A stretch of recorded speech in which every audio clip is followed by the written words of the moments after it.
from Dave. He says, you know, with all the chatter about abolitionists in recent times, we never seem to hear much about Harriet Beecher Stowe and her brother Henry Ward Beecher. Why is that? Okay, I'm happy to address those, but I want to just build a little bit on what Kim said to Sure. talk about how we get to become abolitionists, because I mean, I became an abolitionist because of my own experience of being incarcerated in California federal and state prisons for 6.5 years. And even when I went through that, when I came out in 2009, I wasn't a supporter of prison abolition, but I could see from my experience that something dreadfully wrong was happening in those prisons, that an endless line of black, brown, and poor white bodies was coming through the gates, doing 20, 30, 40, 50 years. One person I was incarcerated with in Lompoc was doing 552 years, and it just didn't make any sense. So when I came out, I was put on an electronic monitor, which was supposed to be a reform, an alternative to incarceration, and what I found was that it simply transferred the site of incarceration from the prison cell into my house. Mm-hmm. So that was part of my experiment with looking at prison reform. And after that, I began to do a lot of research into reform. And as Kim has said, the more we reform prisons, the more we create new forms of incarceration. So now we're likely to be using technology to create new forms of what we call e-carceration if we're going to simply tweak the system that exists. And to address the problem of crime, I think we need to think, what are the underlying causes of crime? It's not lack of policing, it's not lack of prisons and jails, it's poverty, structural racism, inequality, lack of quality housing, lack of mental health facilities, and solving all these problems by punishing people when they're actually victims of a system that's unfair and unequal, and as we know, is historically very racist. Just about 30 seconds before we take a break, James, just, the mention here about not hearing about Harriet Beecher. Yeah, but, I mean, if you got money, you get a good lawyer and you never go to jail. Plus, you can pay your bail. You can, it's a totally different standard. So that's one of the reasons why, incarceration is just the continuation of slavery, Jim Crow, and, just disruption, specifically of African American society. James Kilgore, co-director of the First Followers Reentry Program and author and abolitionist. Kim Wilson, the prison abolitionist and co-host of the Beyond Prisons podcast. And Nicole. Vendors, and more, all from your home, August 16th through the 23rd. Details at harlemweek.com. Do you have bad credit but need a new car? And so what do you think about what Jamie asks here? What about just not imprisoning non-violent offenders? I think that creates a number of problems. First, about 50% of the people in state prisons are convicted of something that's so-called violence. So even if we took all of those people out of prison, we would still have a prison system much larger than any other country in the world. But really what that doesn't do is it doesn't deal with the issues of structural violence. It doesn't deal with the things underlying the underlying causes of the system of mass incarceration. So what we really need to think about is how do we create alternatives that do something different. So, for example, in my own community, I work, as you mentioned, with First Followers Reentry Program. Right. We work with people coming home from prison, trying to help them find housing, trying to help them find alternatives for their life, but also helping them to give back to the community, to create a community that's different than the one that they left, and create a different role for them in that community. I mean, I also do work around the issue of electronic monitoring, trying to get us to think about non-punitive responses to harm, non-punitive responses to violence. We need things like transformative and restorative justice processes to address some of these issues rather than just the knee-jerk reaction of punishment, or rather than separating people who are incarcerated into the good people and the bad people and adding more punishment onto the bad people and giving some resources to the so-called good people. I want to bring Nicole Lewis back into the conversation. Nicole, tell us how young Oh, come on. I mean, like, they will never address the fact that we are, conquered people. We have whites who own everything. They created their constitution that we are obligated to follow to their laws. It is their laws. It is even their lawyers, the public pretenders, even the courthouses, the judges. Everything is controlled by whites. So obviously, like talking about abolition and whatnot without addressing the fact that, the rampant colonialism and colonial excesses that we've been suffering for 500 years. It's just ridiculous. You can talk all you want, but, the problem is the whites. Ever since they came to power, they've been terrorizing the whole damn world, everywhere, from Australia to, you name it. South America, North America, Central America, everywhere. We're talking about millions and millions of people, massacred. So, it's just pointless, to talk about abolition and leave the whites still in charge of everything when we know that they have no remorse. They're sociopaths or psychopaths. I don't know which one is the right way to say it. But they just don't care. They just don't care. Like, I'm Mexican. We was forced to sign NAFTA.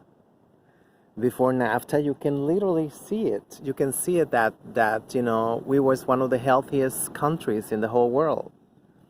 After NAFTA, we are the first ones in, high cholesterol, heart disease. Needless to say, the coronavirus is devastating our country because of that. We never knew what morbid obesity was. And you bring that to the government of the United States and the people of the United States, and you know what you get? Absolutely nothing. They say it was business. It was a treaty. Yeah, we signed a treaty, whatever, That's it. They have no remorse. None of them whites. None of them whites, Anybody, I can tell this story, they say like, oh, well, that's just what happened, But what the United States and Canada got from NAFTA? We send them vegetables, we send them, avocados, we send them, all good stuff. And they infested our country with, whatever they call it, convenient 24-hour stores like 7-Eleven and all kinds of, monstrosities that they call food, which is junk food. Absolutely. Because that promotes us versus them, and we don't need that in police. Kim, Campaign Zero, which is a police reform organization. So it is not us versus them. For real. It's black and brown versus, fucking crackers. The activism community around reform. As in whip crackers. They don't like to be called that no more. The 8 Can't Wait came out with their proposals of, reforms, 8 reforms, many of which, and this needs to be said, have already been in place in many cities around the country, right? So, there's that part of it. In response to this, and they've also done something which is, really interesting, but something that we're seeing happen is an abolitionist agenda, when in fact it is not. So the Aid to Abolition group collective came together in a very short period of time. I think it was like 24 or 48 hours. The nation's highest office. Whenever we look to this White House for some leadership, what we get instead is chaos, division, and a total and utter lack of empathy. By the way, the speakers tonight include Senator Chuck Schumer, Alexandria Ocasio. That's always been the case. What the hell are you talking about? Every president is a monster. It has been a monster. The Bushes, the Clintons, everybody who's been in office, you know, there's not a single president that's been like, you know, half decent. In a cage is just not sufficient. We're talking. I'm sorry. I just want to get some other things in here for you to Chemtrails. address. We're talking to Kim Wilson, prison abolitionist, also James Kilgore, co-director of the First Followers Reentry Program, and Nicole Lewis, a staff writer at the Marshall Project. Let's listen to another listener who felt conflicted about prisons. Hi, this is Lisa in Indiana. I have a number of friends and even some family who have been in prison, and I am all for prison reform. I'm completely against the death penalty, and I have...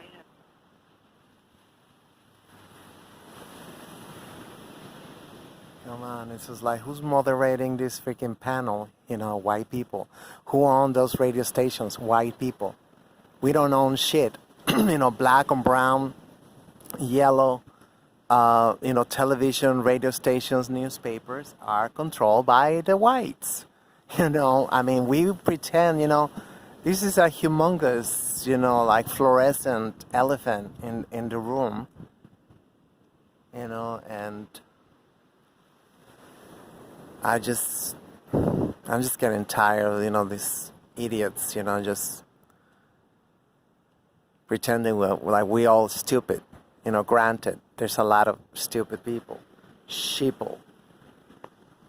Military-industrial complex into communities that have been marginalized, that have been oppressed by mass incarceration, particularly black and brown communities, indigenous communities, LGBTQIA communities, disabled communities. So we really need to be thinking about... Of course, and the fact that we are not even capable of having a conversation about those who have been targeted for more than 400 years, you know, which is our African American brothers and sisters. We cannot even have a conversation without bringing the fucking alphabet soup, without bringing immigration, without bringing, like, you know, it's like we're all just like disposable, you know, like we gotta be grouped, like, you know, like we're all the same. And our situation is not the same. You know, African Americans been here more than 400 years, and they've been enslaved. I mean, chattel slavery, which is nothing. There's nothing you can compare to chattel slavery. You know, you're an object. You're a possession, and you know, obviously, have destroyed them psychologically. And there's no freaking resources for them to get help. A lot of them, they need serious help, for real. I'm not just, you know, being shady or anything. It's just like, and they're forced to live with a fucking rapist every day. And still, you know, like 400 years of that. You know, obviously we want to destroy them. Why? Because they are original men and the original women in this planet. What's going down? It's Panel 5.1, home of the Breakfast Club. It's all wiggly and everything is tie-dyed, and it is definitely a full body experience that, I don't know, awakens you to all the things that you hate and love and don't understand about yourself, and you're just standing there confronted with it. And they always say don't look in the mirror, but do look in the mirror. I mean, it's a little rough at first, but you definitely enter a different realm. And then, like, everything is mandalas and moving. It's like you can feel the pulse of the earth. Illegal recreational use is still around for a small percentage of the population. But for years now, clinical trials have also been testing the potential for psychedelic drugs to treat addiction, pain, and mental health disorders. Some states are even calling for certain psychedelics to be decriminalized for treatment purposes. We'll get to that later on in the hour, but first, we're going to look at a new study increased by 56% between the years 2015 and 2018. Can you tell us more about this? And tell us where you gathered the data and what you were trying to find. Oh, yes, all right. So this was a study conducted using national survey data from 2015 to 2018. This was the National Survey on Drug Use and Health, and this is an annual survey conducted in the United States every year in the United States, and roughly about